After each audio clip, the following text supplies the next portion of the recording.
नमस्कार साथियों, Naira education institute में आपका हार्दिक स्वागत है। मैं प्रोफेसर महेंद्र सर। आज आप लोगों को 20 तारीख इसी अगस्त महीने में होने वाली सीटेट की परीक्षा के दृष्टि से राज्य स्तर पर शैक्षिक संरचना के संबंध में कुछ महत्वपूर्ण प्रश्नों को लेकर के आया हूं। मुझे आशा और विश्वास है कि आपको यह वीडियो बेहद पसंद आएगा और इस ज्ञान को प्राप्त करके आप जो है कि अपनी परीक्षा में अच्छा खासा सहयोग प्राप्त कर सकते हैं। तो साथियों, मैं इन सारी राज्य स्तर पर शैक्षिक संरचना जिसमें राज्य सरकार द्वारा माध्यमिक शिक्षा प्राथमिक शिक्षा का संचालन किस प्रकार से किया जाता है, डाइट क्या है, एनसीटी क्या है, ये सारे प्रश्नों का उत्तर देने से पहले मैं चाहूँगा कि जो भी साथी भाई बहन मेरा वीडियो पहली बार देख रहे हैं, परीक्षा नज़दीक है, अगले सप्ताह में होने वाली है, तो आप प्लीज़ नायरा एजुकेशन इंस्टीट्यूट को जो है कि लाइक व सब्सक्राइब कर दें और वीडियो को अंत तक देखें, जिससे कि आपको पूरी जानकारी अच्छी तरह से मिल सके। तो साथियों, ज़्यादा देर न करते हुए सीधे मैं आपको अपने उस महत्वपूर्ण चुनिंदा प्रश्नों की तरफ लेकर के चलता हूँ जो आपके परीक्षा में बेहद मदद कर सकता है। तो साथियों, पहला क्वेश्चन है आज का, राज्य सरकार माध्यमिक शिक्षा का संचालन किन किन माध्यमों से करती है? राज्य सरकार, स्टेट गवर्नमेंट, ये माध्यमिक शिक्षा जो है इसका संचालन किन किन माध्यमों से करती है? तो साथियों, माध्यमिक शिक्षा का संचालन ये राज्य सरकार जो है 3 माध्यमों से करती है। 3 ये माध्यम है, शिक्षा मंत्रालय, शिक्षा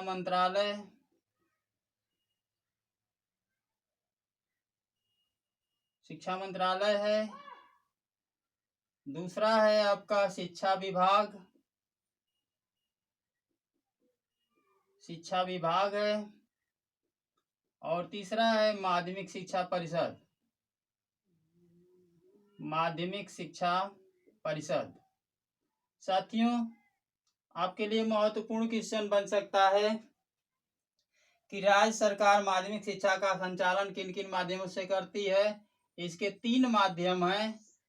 आपको जो है, जैसा कि हमने बताया है, ये 3 माध्यम शिक्षा मंत्रालय, शिक्षा विभाग, माध्यमिक शिक्षा परिषद। अगला क्वेश्चन है, शिक्षा के महत्वपूर्ण 3 अंग हैं। शिक्षा के महत्वपूर्ण 3 अंग हैं। ये महत्वपूर्ण क्वेश्चन आपकी शिक्षा बाल विकास अधिगम से पूछा जा सकता है। तो ये शिक्षा के महत्वपूर्ण 3 अंग हैं। ये कौन कौन से हैं? तो साथियों, ये महत्वपूर्ण 3 अंग हैं, शिक्षक,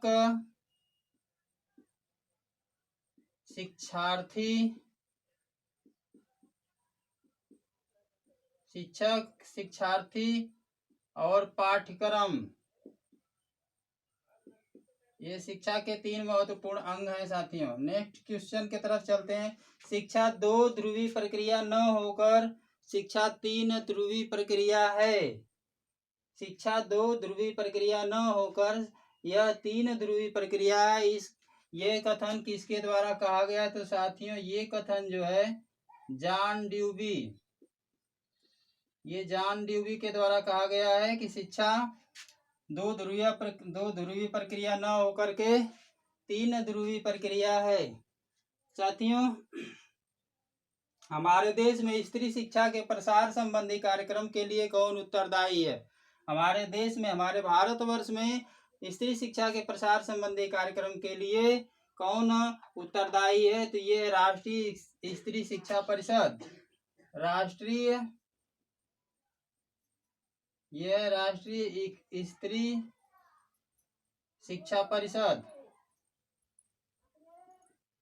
ये साथियों इसके लिए उत्तरदायी है। नेक्स्ट क्वेश्चन, एनसीटीई का आशय है, ये है नेशनल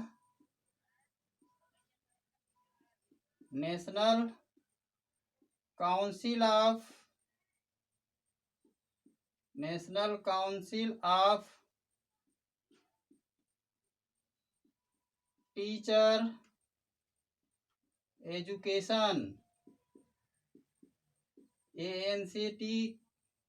एनसीटी का फुल फॉर्म होता है साथियों। प्राथमिक, अगला क्वेश्चन, प्राथमिक स्तर के शिक्षकों एवं माध्यमिक स्तर के शिक्षकों के प्रशिक्षण कार्यक्रमों के निर्माण के लिए उत्तरदायी कौन है? प्राथमिक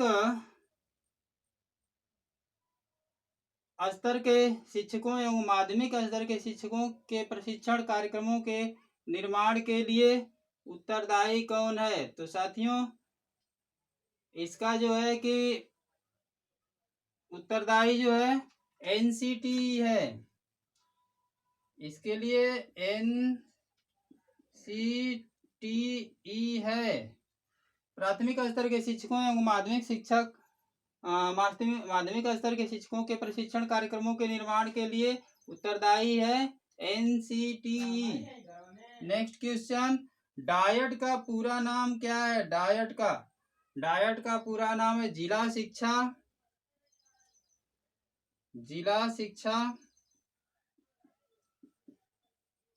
डायट का पूरा नाम साथियों जिला शिक्षा एवं प्रशिक्षण संस्थान। जिला शिक्षा एवं प्रशिक्षण संस्थान। अगला क्वेश्चन साथियों, राज्य स्तर पर शैक्षिक संरचना है। राज्य स्तर पर शैक्षिक संरचना किस प्रकार के बनाई गई है? इंपॉर्टेंट क्वेश्चन आपके लिए हो सकता है। तो राज्य स्तर पर शैक्षिक संरचना किस प्रकार के बनी हुई है? इसका आंसर होगा पहले फर्स्ट में जो है शिक्षा मंत्रालय।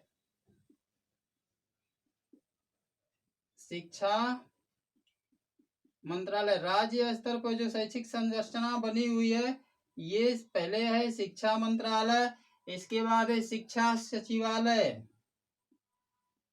शिक्षा मंत्रालय, शिक्षा सचिवालय, ध्यान दीजिएगा, शिक्षा निदेशालय, शिक्षा निदेशालय, शिक्षा मंत्रालय, शिक्षा सचिवालय, शिक्षा निदेशालय, फिर क्षेत्रीय कार्यालय। एकदम ध्यान पूर्वक देखिएगा साथियों। इसके बाद जनपदीय कार्यालय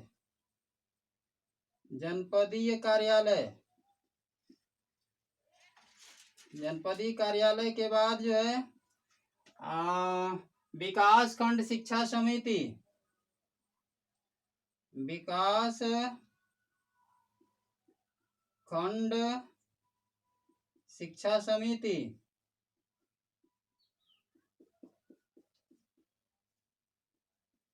और इसके बाद जो है ग्राम शिक्षा समिति।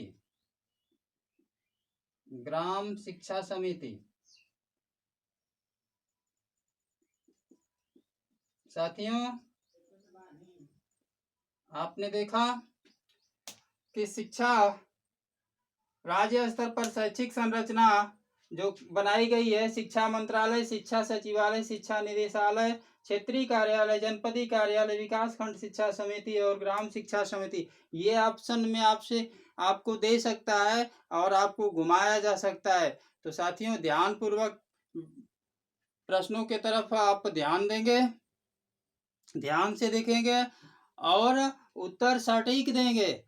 थोड़ा सा मिस्टेक होने से आपके नंबर माइनस हो सकते हैं। तो साथियों आज आपने राज्य स्तर पर शैक्षिक संरचना के संबंध में जो भी जानकारी की उसमें आप जो है कि बेहद महत्वपूर्ण आपके लिए जो है कि राज्य सरकार द्वारा शिक्षा का संचालन 3 माध्यमों से किया जाता है, शिक्षा मंत्रालय, शिक्षा विभाग और माध्यमिक शिक्षा परिषद के द्वारा। शिक्षा के महत्वपूर्ण 3 अंग शिक्षक, शिक्षार्थी और उस पाठ्यक्रम होता है। शिक्षा 2 ध्रुवीय प्रक्रिया न होकर के ये 3 ध्रुवीय प्रक्रिया, इसको जॉन डीवी ने बताया। और किसने बताया कि शिक्षा 2 ध्रुवीय प्रक्रिया है? तो ये साथियों इसको जॉन एडम्स ने बताया है। हमारे देश में स्त्री शिक्षा के संबंधी पर कार्यक्रम के लिए उत्तरदायी राष्ट्रीय स्त्री शिक्षा परिषद है, एनसीटी का से national council of teacher education है। प्राथमिक स्तर के शिक्षकों एवं माध्यमिक शिक्षक स्तर के शिक्षकों के प्रशिक्षण कार्यक्रमों के निर्माण के लिए उत्तरदायी कौन है साथियों? तो इसका उत्तरदायी जो है एनसीटी है, national council of teacher education. ये भी आपसे परीक्षा में पूछा जा सकता है कि प्राथमिक स्तर के शिक्षकों के लिए उनकी डिग्री क्या होती है। प्राथमिक स्तर के शिक्षकों के प्रशिक्षण के कार्यक्रम के लिए उनकी डिग्री क्या होती है? तो साथियों उनकी डिग्री जो है कि बीएड होती है। और माध्यमिक स्तर के शिक्षकों के प्रशिक्षण कार्यक्रम के लिए जो डिग्री होती है वो एमएड स्तर की होती है। तो साथियों डाइट का पूरा नाम जिला शिक्षा एवं प्रशिक्षण संस्थान है। और राज्य स्तर पर जो शैक्षिक संरचना बनाई गई है वह शिक्षा मंत्रालय, शिक्षा सचिवालय, शिक्षा निदेशालय, क्षेत्रीय कार्यालय, जनपदीय कार्यालय, विकासखंड शिक्षा समिति और ग्राम शिक्षा समिति के माध्यम से जो है कि ये व्यवस्था चलाई जाती है। तो साथियों आज के वीडियो में बस यहीं तक। अगले वीडियो के साथ हम जल्द ही प्रस्तुत होंगे। तब तक के लिए साथियों नमस्कार, जय हिंद।